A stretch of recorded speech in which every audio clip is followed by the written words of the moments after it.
Unanimous ang boto ng mga maestrado ng Korte Suprema sa pagdeklara na labag sa konstitusyon ang articles of impeachment na inendorso ng House of Representatives sa Senado.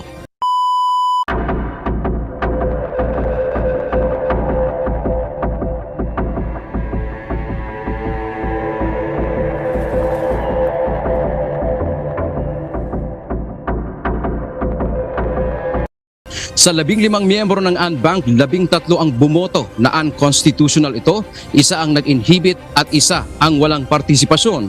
Ayon sa Supreme Court, barred o labag sa 1-year ban ang ikaapat na impeachment complaint na isinampa sa Senado. Kaya naman walaan niyang jurisdiksyon ang mataas na kapulungan ng Kongreso upang aksyonan ito.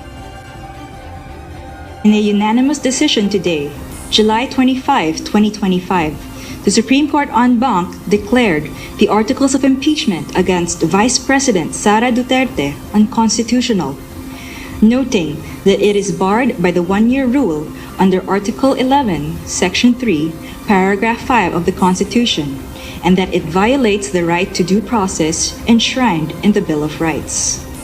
Therefore, the Senate could not acquire jurisdiction over the impeachment proceedings.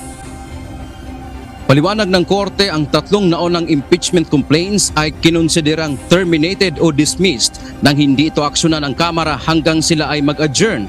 Kaugnay nito, ayon sa Korte, hindi pwedeng sampahan ng panibagong impeachment case ang Vice Presidente bago ang February 6, 2026. Nagsimula ang pagbilang sa 1-year ban ay noong naitransmit ang pang-apat na complaint sa Senado nitong nakaraang February 5.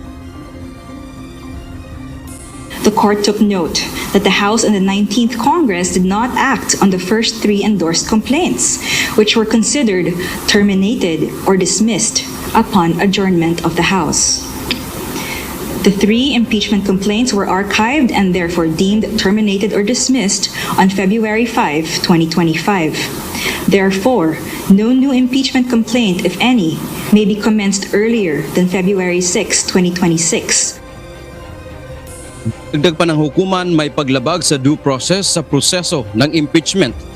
Sabi ng SC, ang articles of impeachment ay dapat may kasamang ebidensya nang ibahagi ito sa House members at ang ebidensyang ito ay sapat para patunayan ang articles of impeachment. Dapat ding pinasagot muna si VP Sara bago ito i-transmit sa Senado.